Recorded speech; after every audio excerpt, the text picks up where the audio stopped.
Bismillahirrahmanirrahim. Raditu billahi robba wa bil islami dina wa bi Muhammadin nabiyya wa rasula. Rabbi zidni ilma warzuqni fahma. Artinya, kami ridho Allah Subhanahu wa Ta'ala sebagai Tuhanku, Islam sebagai agamaku, dan Nabi Muhammad sebagai Nabi dan Rasulku. Ya Allah, tambahkanlah kepadaku ilmu dan berikanlah aku pengertian yang baik. Amin. Baik, anak-anakku sekalian, kita mulai pembelajaran kali ini ya, yaitu membahas tentang Allah Subhanahu wa Ta'ala Maha Segalanya, yaitu Asmaul Husna Al-Ghaffar, Al-Afu, Al-Wahid, dan As-Somad.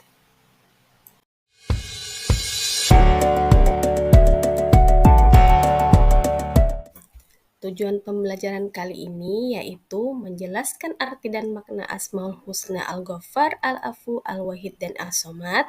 Yang kedua, membuat karya berupa menulis Asmaul Husna Al-Ghaffar, Al-Afu, Al-Wahid, dan As-Somad dengan seni kaligrafi. Kemudian yang ketiga yaitu melafalkan Asmaul Husna Al-Ghaffar, Al-Afu, Al-Wahid, dan As-Somad dengan baik dan benar.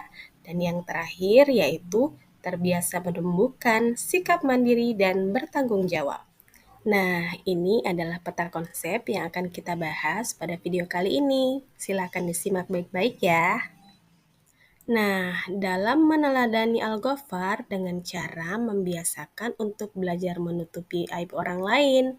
Menutupi aib orang lain maksudnya apabila kalian mengetahui kesalahan, keburukan, atau dosa yang dilakukan orang lain sekecil apapun, baik langsung atau dari orang lain, tidak boleh membukanya atau menceritakannya kembali kepada orang lain agar tidak menyebar dan tidak diketahui orang banyak. Selanjutnya yaitu makna Al-Afu. Al-Afu berasal dari kata Al-Afu yang artinya menghapuskan, menghilangkan, atau melenyapkan. Dengan sikap Al-Afunya, Allah akan menghapuskan semua dosa makhluknya.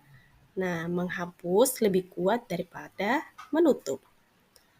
Kalian bisa meneladani Al-Afu dalam kehidupan sehari-hari dengan cara memaafkan kesalahan orang lain yang berbuat salah kepada kalian, baik sengaja maupun tidak disengaja. Yang kedua, menghapuskan dan melenyapkan semua kesalahan orang dari hati agar tidak diungkit kembali selamanya. Dan yang terakhir yaitu tidak memelihara rasa dendam dalam hati. Materi selanjutnya yaitu Al-Wahid. Al-Wahid artinya tunggal. Al-Wahid adalah zat tunggal, sendiri, dan tanpa ada yang lain. Allah tidak punya sekutu dan tandingan.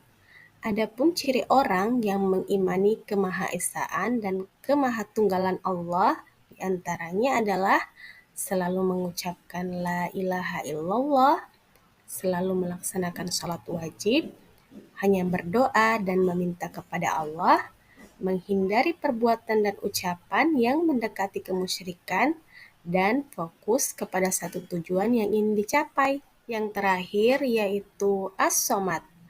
As-Somad artinya tempat meminta dan tempat menggantungkan harapan. Yang meminta dan menggantungkan keinginan kepada Allah bukan hanya manusia, tapi semua makhluk yang diciptakannya. Allah Subhanahu wa Ta'ala dengan sifatnya mengajarkan bahwa kita sangat membutuhkan Dia atau Allah. Oleh sebab itu, jadilah kalian pribadi yang as-somad dengan cara beribadah kepada Allah Subhanahu wa Ta'ala dengan sungguh-sungguh dan bermohon hanya kepada Allah untuk mencapai cita-cita terbaik. Nah, bagaimana sih cara Allah mengampuni kesalahan manusia? Setiap detik kita tidak terlepas dari dosa kepada Allah, baik pikiran, ucapan, atau perbuatan. Sebanyak dan sebesar apapun dosa kita kepada Allah, yakinlah Allah akan menghapus dan melenyapkannya. Nah, Allah akan mengampuni dan menghapuskan dosa apabila manusia bertobat kepadanya. Seperti yang dijelaskan dalam Quran Surah At-Tahrim ayat 8 bahwa, "Hai orang-orang yang beriman, bertaubatlah kepada Allah dengan taubat yang semurni-murninya. Mudah-mudahan Tuhan kamu akan menghapus kesalahan-kesalahanmu dan memasukkan kamu ke dalam surga." Nah, anak-anakku yang soleh dan soleha, adapun syarat untuk mendapat ampunan dari Allah adalah dengan cara bertaubat dengan taubat nasuha, yaitu taubat yang sebenar-benarnya. Ciri taubat nasuha sekurang-kurangnya melakukan 5 hal, antara lain meninggalkan kemaksiatan yang dilakukan, yang kedua, menyesali dengan sangat karena telah melakukan dosa. Yang ketiga, yaitu berniat dan bertekad yang kuat sepenuh hati untuk bertaubat. Yang keempat, harus mendapatkan maaf dari orang yang dianiaya atau disakiti.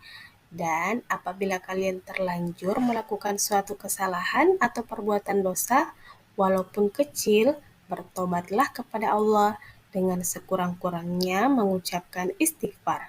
Astagfirullahaladzim. Nah, itulah tadi materi pembelajaran kita pada video kali ini. Dan untuk menutup pembelajaran kita, mari kita berefleksi terlebih dahulu. Bagaimana menurut kalian jika kita pernah melakukan perbuatan yang mendatangkan dosa di masa lalu?